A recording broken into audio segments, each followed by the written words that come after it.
Dance, dance.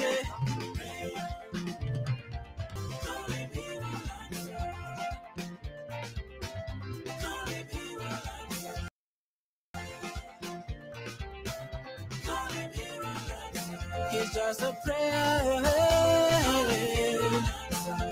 It's that you take and songs of your life. It's the very breath you take and the songs of your life. Oh, yeah. It's just a prayer.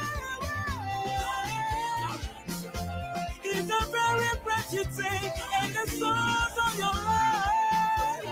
Oh, yeah.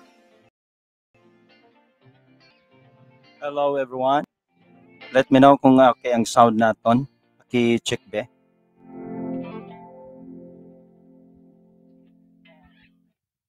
Okay lang ba ang sound? Hello.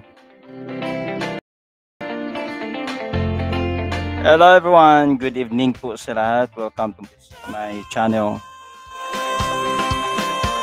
Share your story here in the YouTube and also in my Facebook account.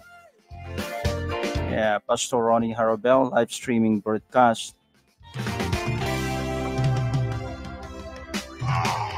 It's just a prayer. Well, we're gonna talk about Just a prayer. knowing the true church. It's just a prayer. It's just a prayer. It's just a prayer. It's just a prayer. It's just a prayer. It's just a prayer. Il est tout puissant à tous les jours. Il est tout puissant chaque matin. Il est tout puissant, je veux lever chaque année. Il est tout puissant. Let me know kung okay ang sound. We're gonna start this, tonight. Anyway, before and He raised you. I hope everyone, sanang lahat ay kanina malakas na naman ang ulan. He's just But tonight, because we just want to share na naman po sa a prayer. about sa salita ng Panginoon. And we're gonna talk about this subject. No? Walang iba kundi knowing the true church. Kasi sa panahon na ito ay kailangan po talaga natin maunawaan, Just a maintindihan po ang It's just a prayer. ang kahulugan po ng church. At yung natawag po talaga na which is the body of Christ. Because nakalungkot lang kasi dahil po maybe next nating live streaming broadcast next week we're gonna talk about this Revelation chapter 2 and chapter 3. We will study about the 7 church ages. But tonight we're gonna talk about this knowing the true church, and I hope you can be everyone will coming here and sabayan nyo kami and or everyone is welcome in this live streaming broadcast. At maraming salamat sa po. Anyway, before po ay tuloy natin pong ating ministry sa youth ministry, children's ministry at almost 100 plus po ang ating mga kabataan na inalagaan. Talagang grabe po ang investment dito pagdating po sa sacrificial ng financial. So that's why I just want to thank you for all the people are supporting this ministry. Although this week, last week, wala po tayong ministry po sa patungkol dito sa youth at saka sa children's ministry dahil po medyo shorted po tayo sa financial at mayroon po tayong binabayaran mga bagay na dapat po unahin. But anyway, ang lahat naman po ay mahalaga po ang ministry nating patuloy na inalagaan. At the same time po itong live streaming broadcast ay ating pong naging partner din po ito kasi po ay mga ating pong mga kapatid na matagal na pong hindi po nakapag fellowship. Naamin naman po ng iba na talagang nag-backslide po sila. Well, because why? Dahil po nakakalungkot dahil talagang ilan na lang po talaga mga pastor ngayon na talagang nakikibaka. That's supposed to be financially po talaga is one of the source talaga na mahirap talagang gumalaw ang church, especially po ang pastor. So that's why we are trying our best to do something para po marami pa po tayong maabot na kaluluwa. So and we're so blessed dahil po patuloy po tayong gumagalaw. At maraming salamat po sa mga panalangin ating mga kapatid, no? Sa TCGC Accelerate, sa suportan nyo at we'll continue po sa mga gawain ng Panginoon. And pakishare nyo ang ating live streaming broadcast, no, sa bawat isa sa kanilang mga messenger, no, sa Martin para makabisita sila, baka mayroon silang data o load para makinig po sila sa salita ng Panginoon. Because I believe, no, mapupukaw ulit ang panampalataya ng bawat matagal na po na di nakapag-fellowship. But anyway, before po ay aking pong announce din po sa gabing ito because we have we have convocation this coming October 31, November 1 and 2, 2025. Malapit na po, 2 linggo na lang. Although we know at alam po natin na wala pa pong tayong funds, wala pa po tayong budget. Pero we will try and we're gonna keep on praying na kung tulungan natin ito, magdala po tayo ng mga foods, drinks, coffee, mga pwede nating gamit, no, sa gawain ng Panginoon sa 3 days and 3 nights po. So I'm so blessed and I'm so glad, I'm so excited dito. Pero siyempre titingnan din natin yung funds, no? Kahit po I expect, no, 50 above na matindans natin dito sa ating convocation. I will try to encourage our brothers and sisters diyan sa Mailom at mga kapatid natin na di na nakapag-fellowship sa mga young people, lalo na sa ating mga sa Silay, sa Dulao at dito sa Church Mission. We'll keep on praying na bawat isa ay maka-attend dito. Okay? At alam kong mababa kunti ang ating pag-uusapan dito patungkol po sa ating subject na knowing the true church. Well, yan po kahalaga ang ating ministry sa church po. At bilang being a part of this ministry ng TCGC Accelerate, we are trying to make it to stand for what is the truth. And we're gonna study about the knowing the true church to guide us. Importante po kasi ang una dyan is we must understand about the statement of faith, the doctrine or the sounds doctrine. Napakalaga po yon. At yung hope ng church, why we need to be become a church of Jesus Christ, or why we need to be the part of the body of Christ. Okay, so before that, bago tayo mag-upisa, I just want to pray for Brother Boots, and I hope the Lord will touch his body. So opinion ko, okay, samahan niyo po ako sa ngayon sa pagpapanalangin po kay Brother Boots. Si Brother Boots po ay may sakit na TB bones at parang nagkaroon na po ng komplikasyon. But we'll pray that the Lord will do a miracles for him. Ang Diyos po ang mag-heal sa kanya, because I believe the Bible, by his stripes we are healed. This is not a joke po, no? Hindi po ito simpleng sakit ni Brother Boots.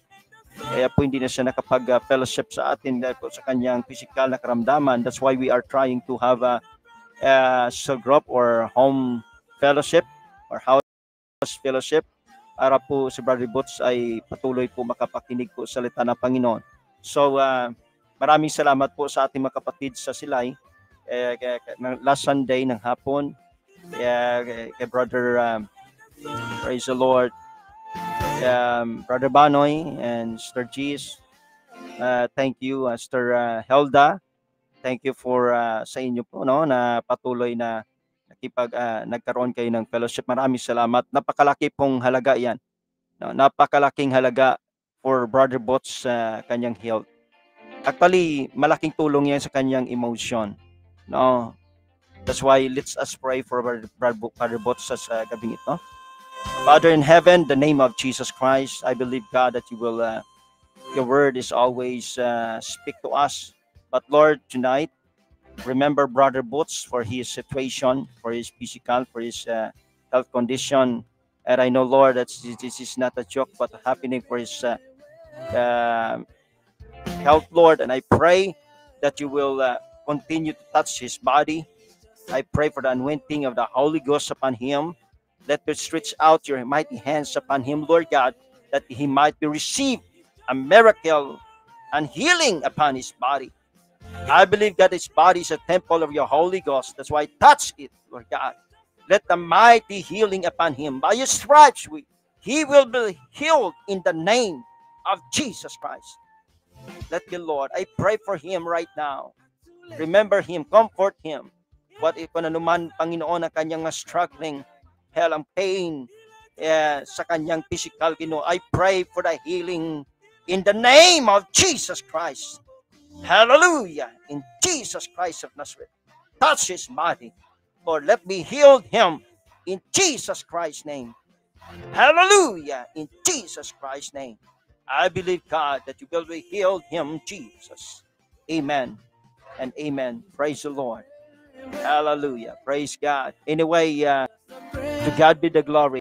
And praise the Lord. So tonight, thank you for coming from YouTube.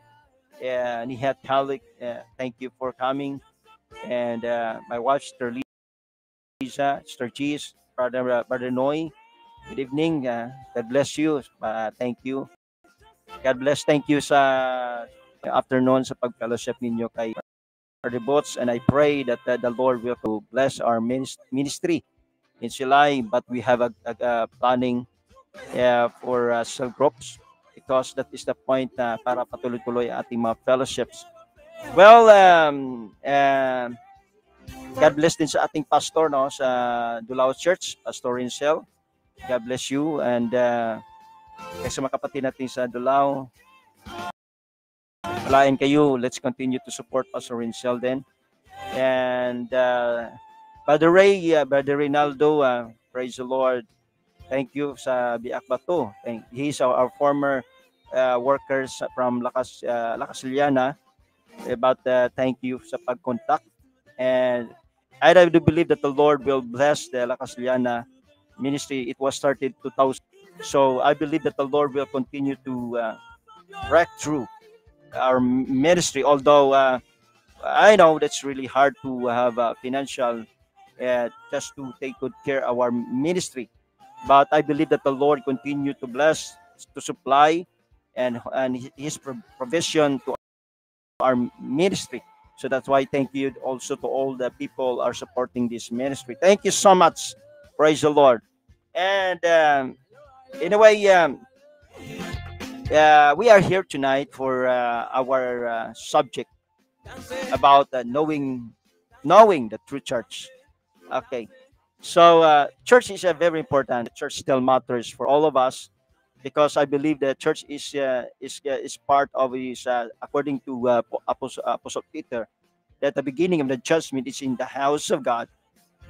See, so that's why it's very important to knowing the true church because today if you look if we search anyway the church is almost not only 7,000 but almost 12,000 religion or 12,000 groups uh, in the Philippines are now running sa ministry na yan. But the problem is if they really understand about the true church, and kung talagang naintindihan nila yung sinasabi po ni Peter sa Acts chapter 2 verse 42, ang church dapat ay ganito, and they continued steadfastly in the apostles' doctrine and fellowship and in breaking of breads and in prayers. So napaka-importante po yung doctrine, no, sa church. So I really recognize, no, talagang kailangan po nating na we have to obedience to the apostles' doctrine, at yan po ang sound doctrine. Kasi po ay in 1 Timothy chapter 4 ay yung makapagligtas, no, sa body. So kailangan po yung church ay kailangan po maintindihan yung doctrine. So next week, no, we will study about the seven church of ages in Revelation chapter 2 and chapter 3. Dahil po napakahalaga po na maintindihan po natin what is the real sound doctrine of the church. So that's why we're gonna start tonight, and the Lord will bless sa ating lahat. At maraming salamat sa patuloy nito, at paki-share lang, no, sa ating mga kapatid sa kanilang mga messenger, i-share nyo para po nila para pakinig po sila sa ating subject ngayon, dahil po napakalaga ngayon ang ating subject. Okay, so we will take up this tonight about this Matthew. This is our text.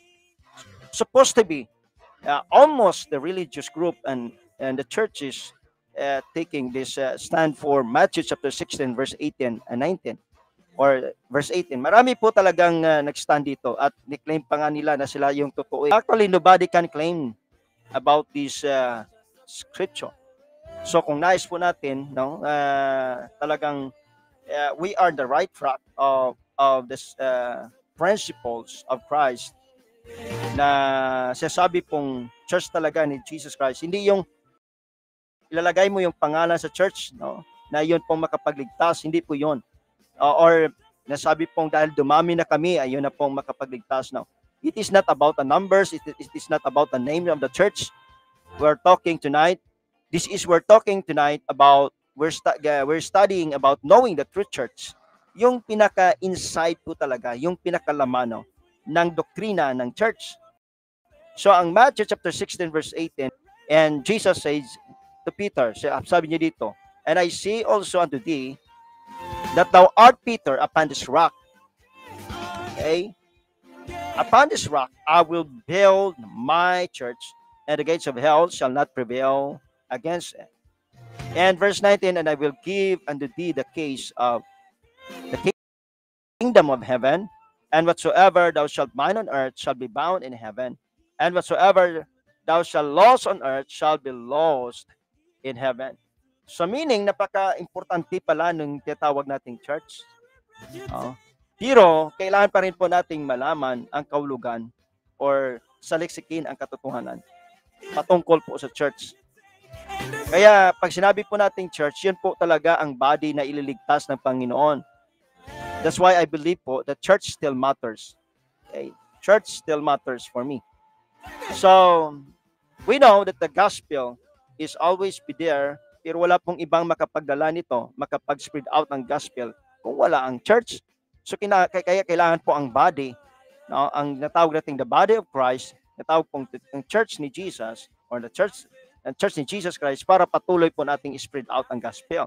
Dahil po ang gospel talaga makapaabot sa pagkaligtasan, no, sa pagpatawad ng kasalanan ng tao para po sila'y maligtas. Pero napakahalaga po ang church din na ito po yung preservation natin. Okay? Dahil hindi ang my standing is not just that already saved. So kailangan po natin, hindi lang po hanggang Acts 2:38 tayo. Pagkatapos po tayo na sumunod sa Acts 2:8, magsisi at magpagbautiso sa tubig sa pangalan ni Jesus Christ, then makareceive po ng Holy Ghost, ay enough na po at ipaliwala na po natin ng church. No. So kailangan po natin yung church, yung body, na patuloy po nating halagahan. Kaya napaka-importante po ng fellowship. So this is now we're gonna talk about this. That's why I'm promoting about the Church of the Lord Jesus Christ. Well, here we go, and we're gonna talk this knowing the true church. Okay, knowing the true church. So dapat po nating maintindihan yung true church po na tawag natin ay dito po natin mabibigyan po ng talagang napakaliwanag po talaga, no, na ma-identify natin yung tinatawag nating true church. Hindi ibig sabihin na gumagamit sila ng magandang pangalan sa kanilang church ay yun na po. No, it's not. Kahit apostolic, Pentecostal, Oneness man yan, pero alam nyo, marami na po talagang nagdi-depart ng patungkol po sa tawag na true church. Well, this is, we need to take good care.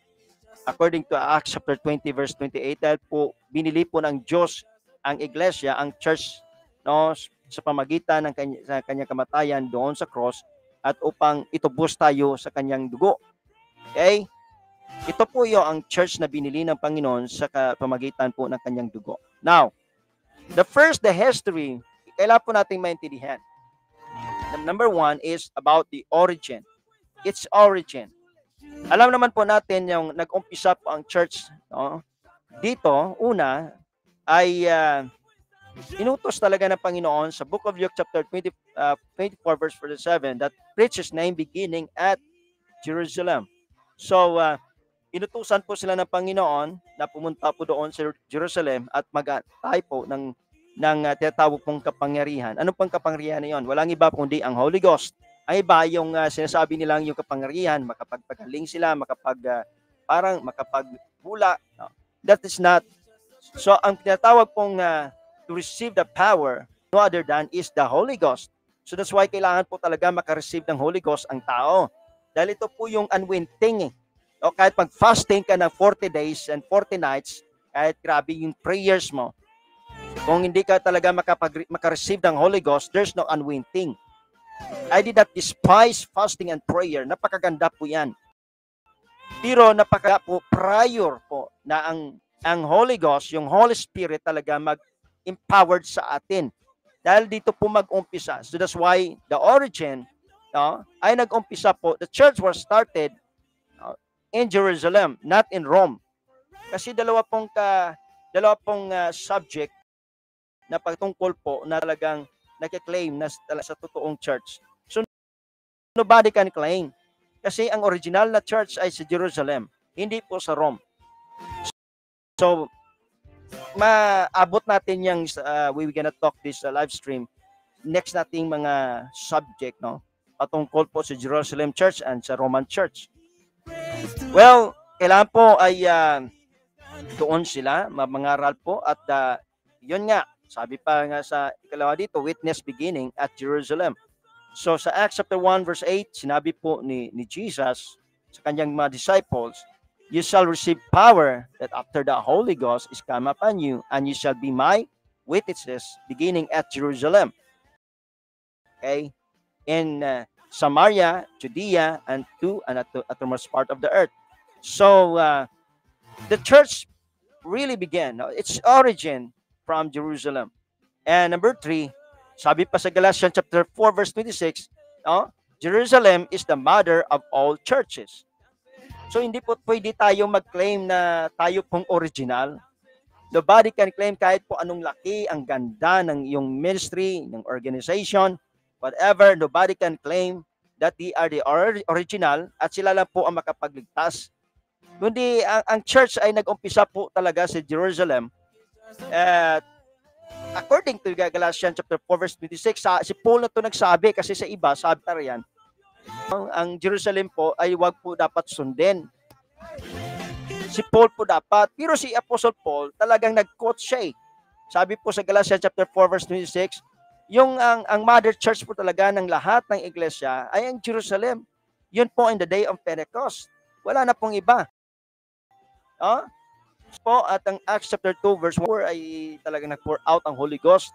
They fasted and prayed until such time that the Holy Ghost poured out, that the promise in the prophet Joel chapter 2 verse 28 that I will pour out my spirit upon all flesh.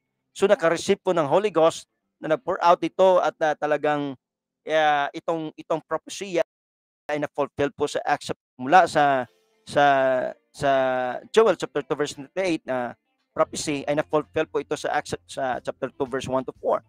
Then dito po nag-start po ang lahat. Okay? Dito po nag-start ang lahat. So meaning ang original po ng church no ay walang iba kundi sa Jerusalem, hindi po sa Rome. So kaya po maintindihan natin ang kahulugan. And we understand that the foundation of the church is only Jesus Christ. So kahit sino pang leader na yan, sino pang chairman na yan dyan, no, sa grupo, whatever kind of religious group, nobody can claim that sila yung although we started even sa aking ministry, I know that I do a pioneering works for several or of churches. We are opening. Nag-open po tayo ng mga church. Pero ganun pa rin, ang Diyos pa rin ang tubo kung sa Ilonggo. No? But we have according to Ephesians chapter 4 that the Lord say that mayroon po talagang fivefold ministry. They are called some apostles, prophets, evangelists, pastors, and teachers, okay, for the edifying of the church or for the perfecting of the saints. So meaning, ito pong mga fivefold ministry ay napakalaga po na mag-work. Not only the fivefold ministry, even the church must be involved upon the work of whatever, anuman ang ministry na talagang ating pong pinagtatrabaho kahit po dito sa amin sa TCGC Acts-Toray. But remember, its foundation is only Jesus Christ Himself. Siya po ang bumili nito. Ang Acts chapter 20 verse 28, napakalaga po na ang church ay kanyang binili. Pero tayong mga pastor, tayong mga elder, tayong mga minister o sino man dyan, kahit ilang thousand pa ang iyong binautisuan, hindi mo pwede i-claim yung kaluluha. Okay? Nobody can claim sa sinners na ikaw po ang nagbaptize. Kasi marami na akong narinig sa mga pastor na pag sila po ang nagbautiso ng kaluluwa, ay parang sila na po ang nagmamay-ari ng kaluluwa. So, remember, its foundation is Jesus Christ. Nanindig ang balahibo kunyan sa mga pastor na nag-claim na pag sila ay nagbautiso ng sinner, according to Acts 8, parang sila na ngayon ang nagmamay-ari. Well, be careful po tayo dyan. Okay? Ingat po tayo sa mga ganyang teaching. So its foundation is Jesus Christ. Una dyan is Jesus Christ founded the church. That according to Matthew chapter 16 to 18, nabasa na po natin yon. Sabi ni Jesus, that upon this rock that I will build my church, and the gates of hell shall not prevail against it. Ikalawa, that Jesus Christ is a chief cornerstone in the church. Okay? And the apostles and prophets, and Jesus Christ is being a chief cornerstone. Okay? Siya yung kung wala po si Jesus Christ, useless po ang ministry ng mga apostoles at sa mga propeta. Actually, ang Old Testament at ang New Testament, ang Old Testament is talking sa mga propeta. Then, sa New Testament, it was by the apostles. So, wala po silang ibang na-preach, no? Kundi ang Diyos. The prophets preaching about Jesus Christ. That the time will come that ang Diyos, mga kapatid, ay magkatawang tao. No? Katulad sa Isaiah chapter na siya po ipapanganak sa pamagitan po ng babae na birhen. Yan po ang na-fulfill doon sa Matthew chapter 1. Okay? Ipinganak si Jesus Christ pamagitan po ni Mary. At ito po ay kalooban ng Diyos. No? At ang Diyos po ay nagkatawang tao. Okay? And in John 1:1, the beginning was the Word, and the Word was with God, and the Word was God. In verse 14, the Word was made flesh. And Paul said that God was manifest in the flesh. So meaning ang Diyos ay nagkatawang tao, o ang Diyos ay naging tao talaga. kay para po sa ating mga kasalanan. For without blood, there is no remission of sins. So dapat maintindihan po talaga natin na si Jesus Christ, Diyos pa talaga siya. No? And that is the manifestations of Jesus Christ as being a father, no? Bilang ama, bilang anak, at bilang Holy Ghost din. And I do believe in the Bible there's only one God in of Jesus Christ. So about Jesus Christ. So for no man can founded the church, only Jesus Christ in 1 Corinthians chapter 3 verse 11. So wala pong nag-founded dito. Sa ikatatlo, wala pong nag-founded. Kahit po nagpahiniring tayo, kahit ilang churches po ang ating nabuksan, nagpahiniring tayo. Pero ito pa rin, it was started, no? Ang Diyos po, si Jesus pa rin ang nag-founded dito ng church. So nobody claim na sila yung nasa katotohanan. Diba? So mahalaga po na ating maintindihan. And number 4, that is the sure foundation is in Jesus Christ. Well, that's very important to know na ang kahulugan po talaga ng ating kaligtasan. At sinasabi po sa Isaiah chapter 28 verse 16. So it's very very clear po talaga, no, na maintindihan po natin yung foundation, no.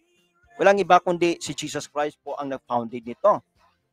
Yan po ang ating pong maintindihan. Well, and ito naman ay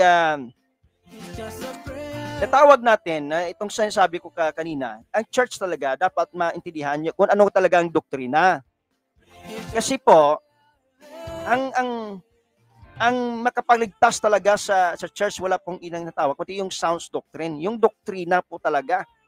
Kaya po kami bago po kami nagbaptize sa gusto magpabaptize, ay pinaintindi muna namin yung doctrines talaga ng water baptism, ang pag-receive ng Holy Ghost, para maintindihan nila kung bakit sinabi ni Jesus na bakit kailangan ang tao matao ulit sa tubig at sa Espiritu Santo. At hindi siya makapasok sa karya ng Diyos. Napakalaga ito ng subject na maunawaan po natin, yung patatawag pong doctrine. So yung doctrine talaga napakalaga. So ano ang doctrine na dapat i-apply sa atin sa church? Walang iba kundi the apostles doctrine, and that is Christ doctrine. Sino ba nagturo sa apostles? Diba si Jesus Christ. Kasi karamihan actually sa mga Trinitarian sa iba po ay parang manok ba, no, na parang sasabong nila si Jesus Christ at sa mga apostoles. Sino ba dapat daw ang susundin? Si Jesus Christ ba o ang mga apostoles? Nakalimutan nila na itong mga apostoles, itong mga disciples, that Jesus Christ naman, dinisciple siya nga ang kanyang mga disciples, mga apostoles, para bago yan na tawag ito, yung matuman sa Ilonggo, na mamamang ating Panginoon, dumating na yung ipako na sa cross. So kailangan turuan ang kanyang mga apostoles dahil ito po ang sinasabi na para ipagpatuloy nila ang kaligtasan. Well, ang una dito ay kailangan po natin yung natawag po natin maunawaan, natawag pong yung apostles teaching. Okay. Yan pong Acts chapter 2 verse 42. Yung sabi po ni Peter, after na nag-preach si Peter sa 3,000 souls niya, sabi niya, repent and be baptized every one of you in the name of Jesus Christ for the remission of the forgiveness of your sins, and you shall receive the gift of the Holy Ghost. Nag-warn dyan si Peter na mag-ingat kayo, no, sa darating na mga inerasyon at iligtas nyo ang inyong mga sarili. Meaning, si Peter, hindi lang hanggang doon sa Acts 2:8, kundi after dyan, ay nag-warning siya agad sa mga taong nabautisuhan dahil darating ang panahon na marami talagang magsisilitaw. Marami ang mag-claim, marami ang mag-expose ng kanilang sarili na parang akala mo ay nasa katotohanan na sila. So ngayon, alam niyo kasi ang tao ay tumitingin lamang, no, sa nakikita, pero hindi nila inaalam yung laman talaga, no, ng katotohanan.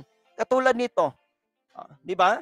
Yung pag bumili ka po ng isang prutas, ang ganda ng prutas. Kasi mayroon pong prutas na akala mo masarap, ang loob is okay, pero pagbukas mo diyan ay di na pala maganda. So kailangan alamin po natin ang loob bago po natin kainin. That's very important that to understand about the apostles' doctrine. So sabi po sa Acts chapter 2 verse 42, and they continued steadfastly in the apostles' doctrine and fellowship and breaking of bread and in prayers. Yun po. Diba? So that is the only way. Ikalawa, that's the only way believe in God. So kailangan po na sa Diyos ang ating pagtitiwala. Ephesians chapter 2 verse 20, and that is Jesus Christ Himself. And number 3, walang iba kundi sabi ni Jesus na kailangan po matao ulit ang tao sa tubig at sa Espiritu Santo. Kung hindi siya makapasok sa karya ng Panginoon. And sa verse 7, marvel not that you need to be or you must be born again. So kailangan po talaga maborn, matao ulit ang tao sa tubig at sa Espiritu Santo. Hindi po religion ang makapagligtas. Although the church, the image of the church is good. Pero alamin po natin yung doctrine, yung sound doctrine. Napakalaga po 'yon ang doktrina. Okay? Ang pagturo ng doktrina sa loob ng church. Kaapat, kailangan po yung church talaga para malaman natin na talagang nasa truth po sila, alamin po nila anong baptism nila. Kaya po ako, pag naalala ko that was sa Laguna ako. Kasi sa Laguna doon sa Tarusa, papunta doon sa Santa Cruz. Talagang, sino ba iba yan? Inikot ko yung lugar na yan. That was 2022 2002 o 2003. Kasi nag-ikot ako nag-evangelism ako. Wala po akong may nakitang church talaga na talagang naka-justify na nagtuturo ng Acts 2:38. Nalungkot po ako. Talaga nalungkot na talaga ako kahit sa Santa Rosa, Ilan lang diyan. Ang alam ko lang diyan, UPC lang talaga sa Santa Rosa noon. Doon sa Cabuyao at sa Santa Rosa may UPC diyan. Pero wala ka pang nakitang mga Acts 2:38 talaga na mayroon naman pero I cannot introduce them na kasi medyo may foul po ang kanilang doctrines although they teach about Acts 2:38. Well, inikot ko po yan. Nalungkot ako kasi ang lagi ko tinatanong pag nakita ko mayroon din pangalan, akala ko ayun na. Mga Pentecostal, mga Apostolic din daw. Pero pag tanong ko, sabi kasi mostly tinatanong natin sa tao, walang iba kundi Acts 2:38. Sabi natin, ano pong plan of salvation niyo po? Kapag hindi po nila masagot yung anong plan of salvation, ibig sabihin, they don't know the real, ang tawag talaga yung Acts 2:38, yung meaning talaga na, kaya sinasabi po natin, obey Acts 2:38. Yun po ang plan of salvation. Kaapat na ito na sinasabi natin. So, baptism in the giving of the Holy Ghost through the initial evidence of speaking tongue. So, ang pastor, nagbabaptize po yon sa tubig, po para sa ikapatawad po ng kasalanan. Kahit ilang bisis ka pa po humingi ng tawad, kung hindi ka pa talaga pabautiso sa tubig sa pangalan ni Jesus Christ, wala po patawaran yan kahit anong active mo po sa church. That's why next week, sa Wednesday, next week, we will take up about sa Revelation chapter 2 and chapter 3. So meaning, kailangan po talaga bautisuhan ang tao sa pangalan ni Jesus Christ para po sa kapatawaran ng kanyang kasalanan. And after that, ang pastor po nagbabautiso sa tubig yon. Then, ang Diyos naman po, siya po ang nagbabautiso sa manampalataya. Kaya napaka-importante po talaga ang mag-worship. Napaka-importante po talaga ang church, ang pag-receive ng Holy Ghost. Kung naalala nyo last week, sa Acts chapter 8, di ba? Si Philip, binaputusuhan niya po ang Samaritans. Sila binutusuhan po, di ba, sa tubig, sa pangalan ni Jesus Christ. Pero, nung narinig ito ng mga elders, ipinadala po nila si Peter at si John. At yun po, ay itinuro sila sa kanila kung ano ka-importante ang pag-receive ng Holy Ghost. That's why nili hands po sila. After that, naka-receive po sila ng Holy Ghost. True, dahil may narinig po sila. Nag-speaking tongue po sila. Yan po ang signs. Although that's another subject. Well, kailangan po talaga na ma-born again ang tao. They need to be baptized in water in the name of Jesus Christ at makareceive po ng Holy Ghost. Then ikalima, Yung panampalataya po natin talaga is one God belief or natawag po monotheism. There's only one God in the person of Jesus Christ. Sabi po sa Matthew chapter 12 verse 28, 29. No? Mahalin mo po, no? You shall love the Lord with all thy heart, with all thy soul, and with all thy might. Isa lang pong Diyos.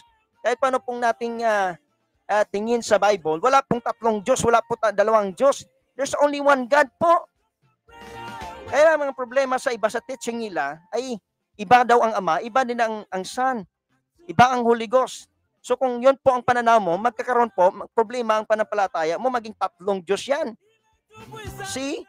The Bible teaches us there's only one God in the person of Jesus Christ. Ang Colossians chapter 1 verse 15, napakalaga po. No?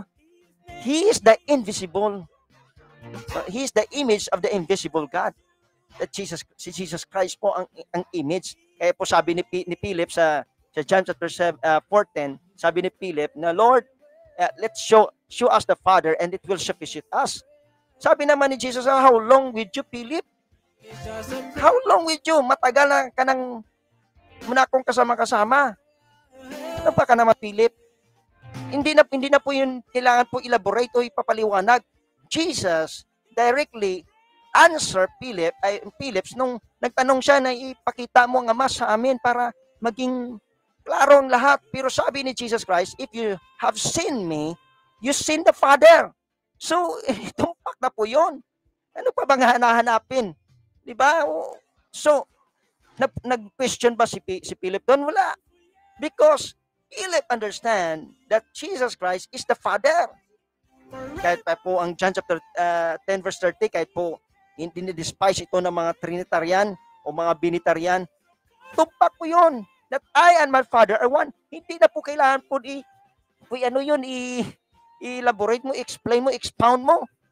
Sinagot po ni Jesus ang doubts po, ang confusion po sa mind, katulad po nangyari po sa Luke, sa Matthew chapter 28 verse 15, na nag-doubts po sila kay Jesus while they are worshiping. Ang iba po ay nag-worship pero nag-doubt po sa Panginoon. Nagda-doubt po kay Jesus. Pero doon sa Luke chapter 24 and verse 45, and the Lord opened their understanding.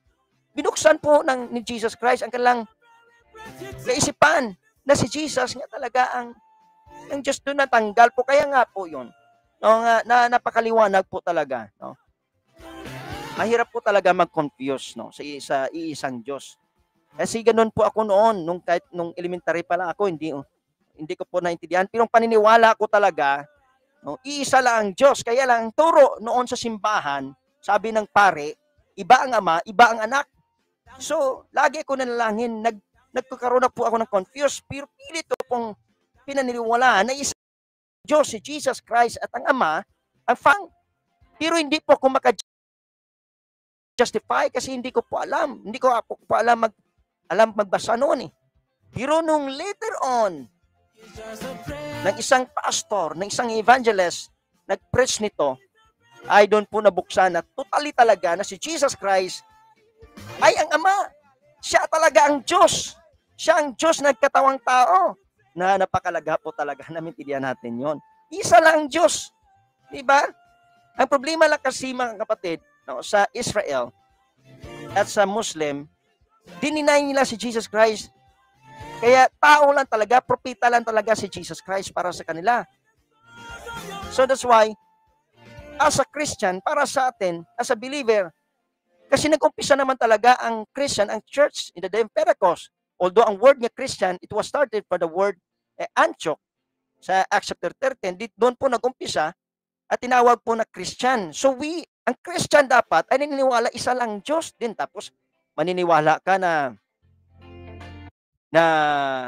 yon, di ba? Na maniniwala ka na tatlo ang Diyos. Well, it's a very simple po talaga. At dito naman, sa next natin, all that you are baptized in the name of Jesus Christ and filled the Holy Ghost. So as being a church, no? Kailangan maintindihan mo rin po ang nature of holiness. Kaya kailangan po mayroong pagbabago sa atin. Yung holiness will start po sa ating puso.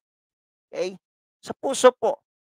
At ito'y tinuro ng Panginoon. Once maghugas ka ng baso, ay unahin mo ang loob, then sa labas. Hindi po sa labas din bago sa loob. Kailangan po maghugas po tayo sa loob. Kaya po tayo ay nagtuturo sa tao na yung bisyo ay tumpak kasalanan po yon. No? Pinagbabawal talaga, according to the Bible, ito'y kasalanan talaga na pag bisyo po ang pinag-uusapan. Pambabae po ang pinag-uusapan. Pagsusugal po ang pinag-uusapan. That is the nature of holiness, inside and outside. O sa attitude at behavior. So kailangan po talaga ang nature of holiness sa atin yung pagbabago. Sa una, sabi dito sa 1 Peter chapter 1 verse 15, dapat maging holy. Be ye holy for God, for the Lord is holy. So kailangan po talaga 'yun. Be ye holy in all manner of all conversation, and verse 16 po 'yon. Dapat po sa lahat ng bagay, sa lahat po ng kaugalian, sa lahat po ng kaisipan, sa puso, ano man yan, sa pananaw. Kahit sa pananaw po, kung mahilig ka magtingin sa magandang babae, sa magandang katawan ngayon, ay iwasan mo na yan, kasalanan yan. Sabi ni Jesus, hindi lang yung adultery pala sa tawag na pag physical na nangalunya ka talaga, di ba? Kundi kahit sa paningin mo, that who look it unto the woman that already in his heart committed adultery, that is sin. Then, number 2, that is holy way of worship. So mayroon po na tinuturo sa according to Romans chapter 12 verse 1 that we are present our body a living sacrifice, holy. Nitawag po reasonable service po yun eh. Di ba? Pumunta po tayo sa church ay talagang sumasamba po tayo sa Panginoon. Pero hindi naman ibig sabihin na parang contest na, di ba? Sa pananamit o contest parang sino ka na.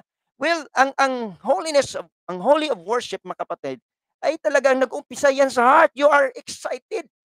Nandun yung galak mo sa paglilingkod sa Panginoon. Nandun yung excitement mo. Nandun yung pananaw mo na talagang sambahin mo ang Panginoon sa kanyang kabanalan. At sekundary na yun po ang pananamit. Hello, di ba? That's it. Then, number 3 is purify ourselves in body and spirit. I-purify po natin.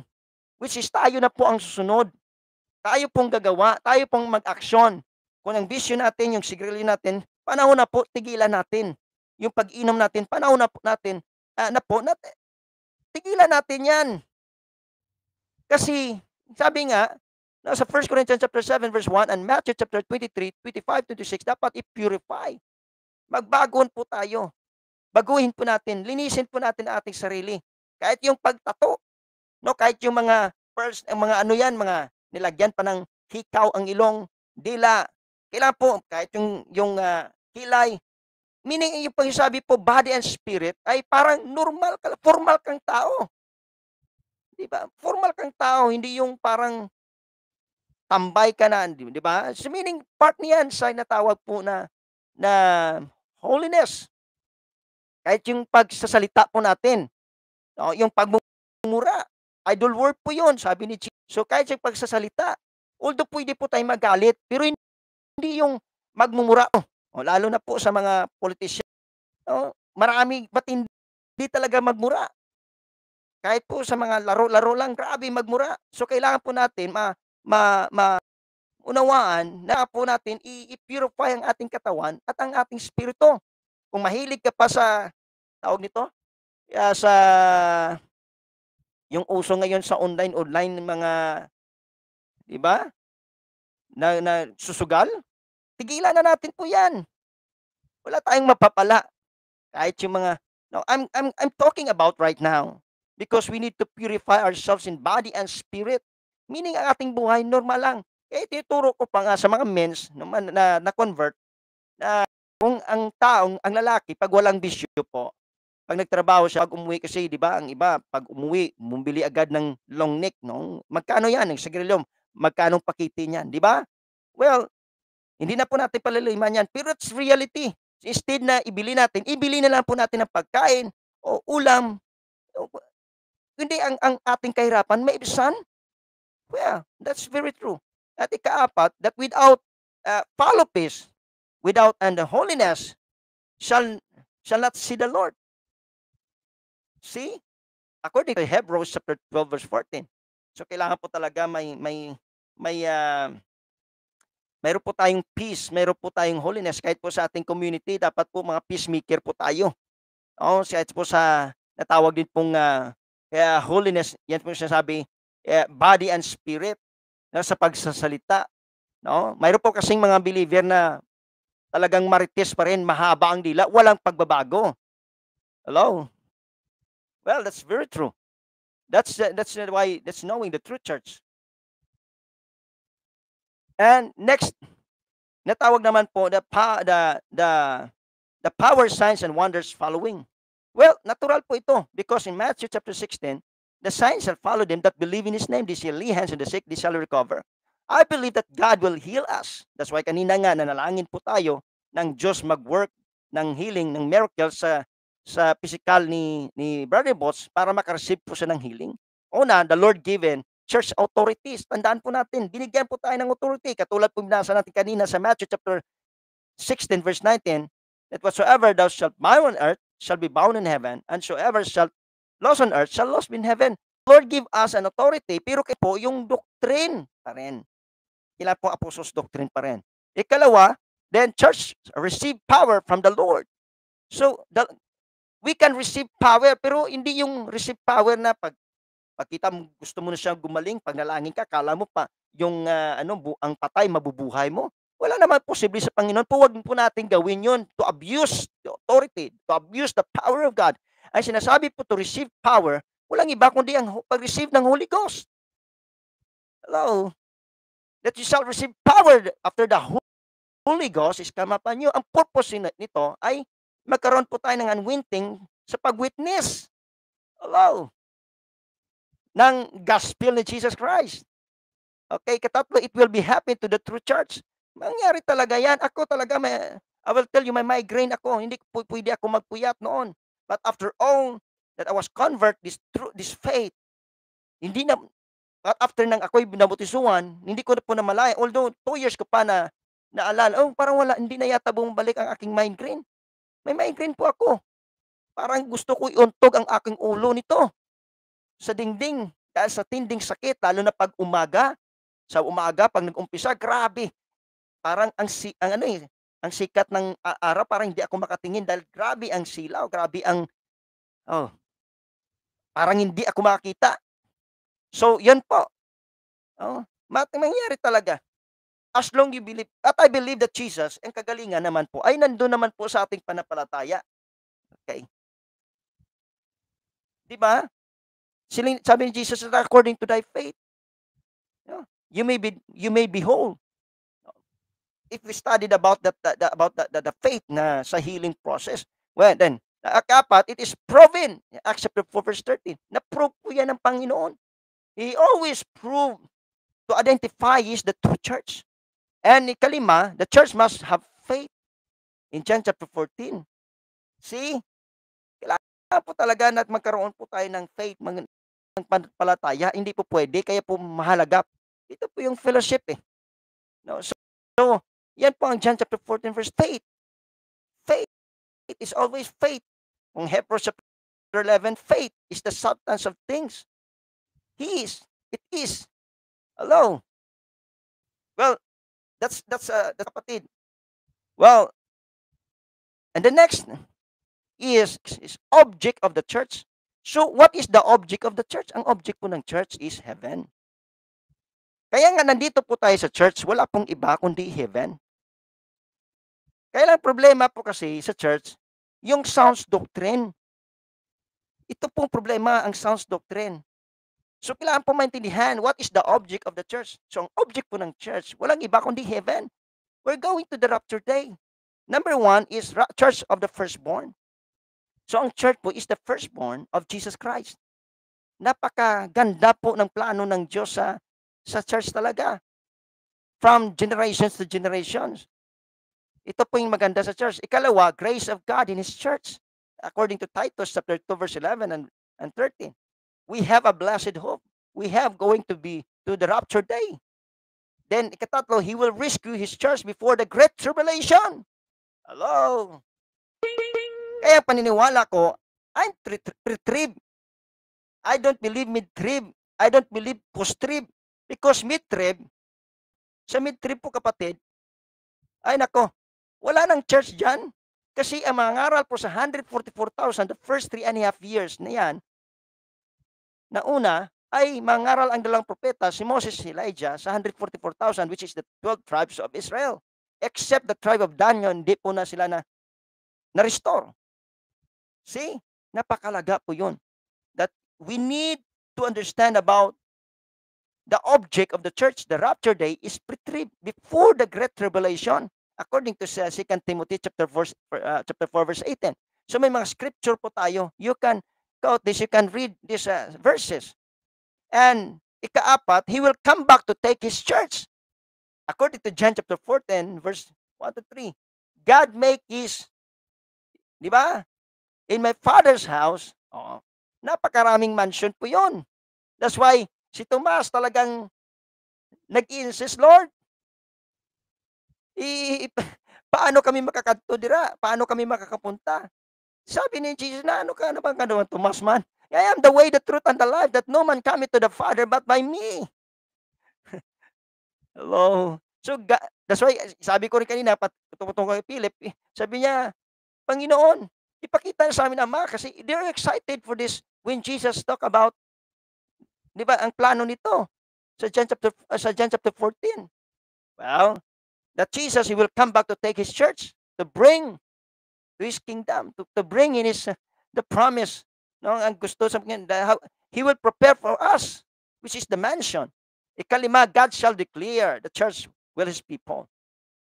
In Revelation chapter 21, verse 1 to 3, basahin niyo po yan. Napakaganda yan basahin. Talagang ma-amaze ka sa mga promises ng Ginoo. Ika-anim, the church rapture. Yan po ang 1 Thessalonians chapter 4, verse 13 to 17. May rapture day po. Ang iba na nababasahan ko po sa Facebook, talagang hindi po sila naniwala sa rapture. They don't believe about rapture. Ang nagtuturo po daw ng rapture ay nagtuturo po kay Satanas po daw yan. Iyan ang sabi. The church rapture, meaning darating panahon ng church ay kukunin ng Panginoon sa matinding pangyari sa Great Tribulation po, before the Great Tribulation. Hallelujah. Well, that's the point na sinasabi po ni Paul sa atin. Next. Now, sabi dito, who is the church? Who is the true church? Sino ba? Kasi alam nyo, ngayon sa panahon na yun, grabe, nagpapagandahan na ngayon ng mga simbahan, mga building. Wala nang problema kung may pira, pagandahin natin. Pero naging problema, parang ginagawa na nila yung building na parang yun ang maliligtas. Well, ang kaligtasan po, hindi po sa building. Ang maliligtas po, ang i-rapture, yung body of Christ. So the church called, not the building, not the physical building, but that is the spiritual building. Tayo po yun, mga tao. Kahit po sa bahay lang tayo nagtitipon, well, that is the church. Body is the temple of God. According to 1 Corinthians chapter 6, 19 to 20, and chapter 3, verse 16. We're the temple of God. Hindi katulad po sa Old Testament, sa panahon po sa kay Moses, na tinuruan po ng Diyos si Moses na magtayo ng tabernacle, which is the tabernacle plan po. Then dumating naman po kay David, nag-desire siya patayuan niya po ng temple ang Diyos. Yung building talaga, pero hindi po natuloy yun. Kundi kay Solomon po. Hanggang ngayon, ito naman, ang Israel sa Jerusalem, they are trying to build the third temple. Pero alam nyo, yan po ang signs. No, na malapit na pa talaga ang Panginoon. Even near at the door, malapit na po ang Panginoon sa church. Meaning that is the church rapture. Well, yan po ang ikalawa, God does not live in the church building. Hindi po nananahan ang Diyos sa building. Although we appreciate ng kagandahan po sa loob na sanctified po yan. Sabi po may nagtanong dati sa akin, isang manampalataya, dahil ang kailang pastor daw, yung pulpit ay pinaalis, no, doon, pinaalis. Sabi niya, nagtanong siya, although I respect, no, ng kanyang tanong, pero sabi ko, Sister, ang pulpit ay, yan kasing problema eh. I believe po na kailangan po ang mga masanctified ang lahat ng mga gamit. But that doesn't mean, yan po ang kaligtasan. Diyan nananahan ang ang Espiritu ng Diyos, ang anointing. Hindi po. Ang anointing sa atin. We are the temple of God. Hindi po ang pulpit. Kahit po walang pulpit yan, if you are filled by the Holy Ghost, talagang yung anointing, yung power to convert somebody while you are preaching the Word of God, while you are testifying the Word of God, kahit wala pong pulpit, you can convince, you can, hello? Then, letter D, God's people put in His own church. Meaning, ang Diyos po ang nilagay ng tao sa kanyang church. Tayo po yung nagpipreach, nag-spread out. Kahit pa anong gawin natin, wala po tayong magagawa. That's why God bring the people His church. Katulad po nangyari sa Acts chapter 2, di ba? That after po na-convert yung nabaptize ang 3,000 souls. Then sa Acts chapter 2 yan, sunod yan. And the Lord added the souls in His church. Kahit ano po nating witness, kahit ano pong share natin ng Word of God. Kung ang Diyos hindi po nagdagdag ng kaluluwa sa church, ano magagawa natin? Di ba sa isang taon ko lang may nabaptize, anong magagawa natin? The Lord added the souls in His church. Although we witness, kahit ano pong invest natin, kahit ano pong gawin natin, lahat po ibigay natin ng pira dyan kung talagang ang Diyos po hindi magdagdag ng kaluluwa sa church, wala tayong magawa. Kasi yung kaligtasan naman sa church, hindi po by number, it is by the sound's doctrine. It is by about the apostles' doctrine. That is the Christ doctrine. Praise the Lord. Well, next. Well, that's the last we are talking about. And the last is about the conclusion. Wala pong iba. So, ang kailangan po natin to teach somebody is in Galatians chapter 1 verse 8 that, but do we or an angel from heaven preach any gospel unto you, then that we preach unto you, let him be accursed. Marami pong nagko-quote nito. Pero ang tanong, anong gospel ang inyong inipreach? Ang 1 Corinthians chapter 15 verse 1 to 4, sinabi na po ni Paul ito patungkol po sa kamatayan, paglibing at buhay muli ni Jesus Christ. Ito pong kaligtasan. Pero paano po natin talaga maintindihan ang gospel? Wala pong iba kundi i-apply po sa atin. Yun po ang Romans chapter 6. If Jesus was buried, we must be buried too through water baptism. Amen. So dapat din po tayo ilibing. So kung nagsisi tayo, namatay ang ating kasalanan, ang kasalanan natin po ay dapat ilibing sa tubig. Yan po ang water baptism. In the name of Jesus Christ, sabi po sa Romans chapter 6, sa inyo yan. 1 to 4, 1 to 6. Napakaganda yan. Di ba? Well, that's the part of the dead and the buried and the resurrection of Jesus Christ. So dapat tayo'y mapatay ang kasalanan sa pagsisisi. Then ikalawa, ilibing po ang ating kasalanan o ibautisuhan po tayo sa tubig sa pangalan ni Jesus Christ. At then ikatatlo, makareceive po tayo ng Holy Ghost. That is the newness of life.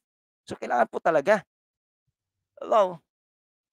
Well, 1 Peter chapter 1 verse 3, I beseech thee to abide still at Ephesus. When I went into Macedonia, sabi ni Paul, that the mightiest church some that they teach no other doctrine. Well, malaga po ang doctrine na ating ituturo. Napaka-importante po talaga ng doktrina. Kahit ano pang lagay mo dyan na pangalan sa iyong church, apostolic man yan, Juanis man, anumang klase yan. Kung hindi mo talaga sinunod yung knowing true church, well, it is useless mga kapatid. Kaya kailangan po nating maunawaan yung Galatians chapter 1 verse 8, kahit po si Paul ang sabi nito, but thou we or an angel from heaven preach any gospel unto you than that we preach unto you, let him be accursed.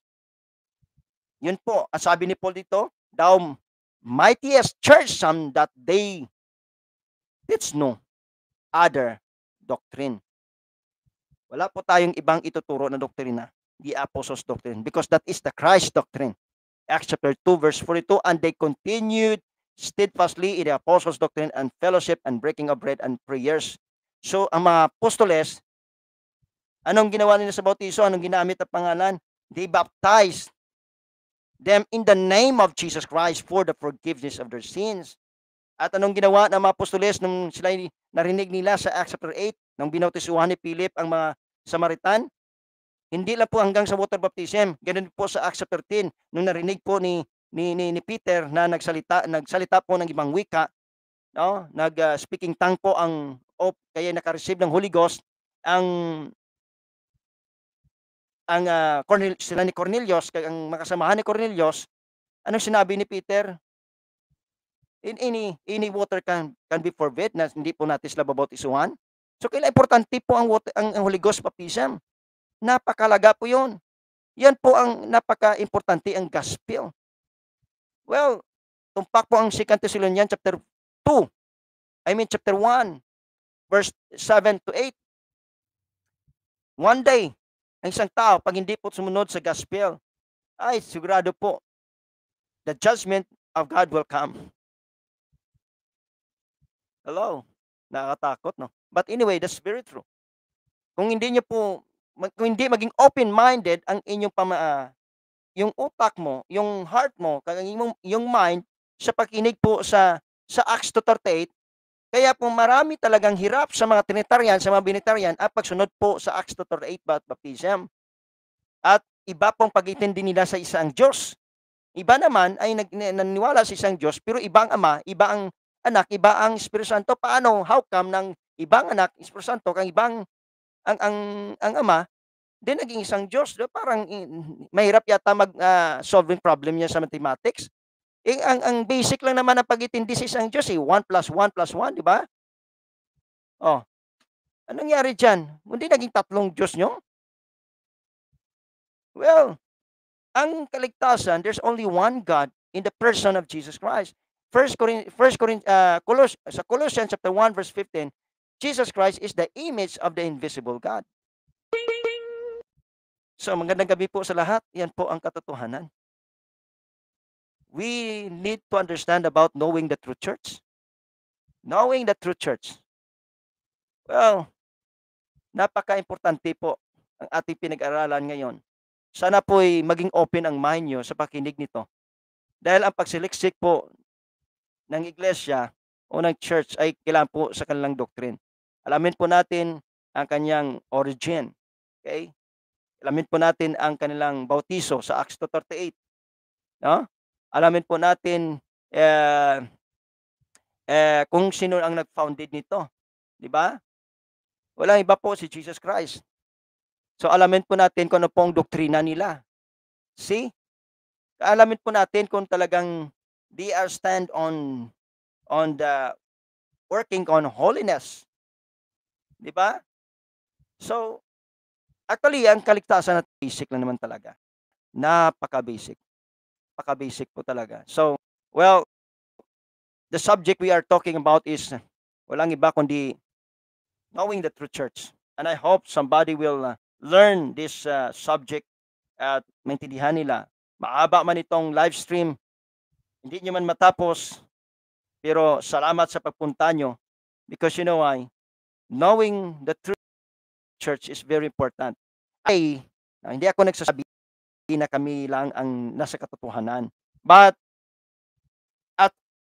as a pastor, we need to learn about going to the true church, which is how to develop our doctrine, how to understand about the sound doctrine, how to apply the apostles' doctrine. Napaka-importante po yung sound doctrine na kailangan po hindi magbago ang ating pananaw sa doktrina. Well, that's very important because next nating study about Revelation chapter 2 and chapter 6, ito po napaka-importante po sa buhay ng tao, sa kaligtasan ng kaluluwa, kung ano pong kalagahan ng Seven Church of Ages. Sila naman ay talagang naglingkod, nagtotoo, talagang grabe ang kanilang dedication. But the problem is, they are failure when it comes of salvation. You know why? It's not about the church. It is about the doctrine of the church. Hello. Church is good. Church still matters. But kailangan po natin, ang church ay yung kanyang sound doctrine. Ang doktrina talaga, kapatid. Alamin yung doktrina nyo. Kasi pag alam yung doktrina nyo, maintindihan nyo ang kaligtasan nyo. Pero pag hindi nyo naintindihan ang inyong doktrina, sigurado po, ang inyong kaligtasan, confusion, may doubts po kayo kung magsabi, maligtas ba ako? You know why? Because you don't know about the sound doctrine. Well, I can say, mga kapatid, na talagang alamin po natin ang loob. Kaya bago ka kumain, no, na isang masarap na pagkain, alamin mo muna, no, kung anong lasa nito.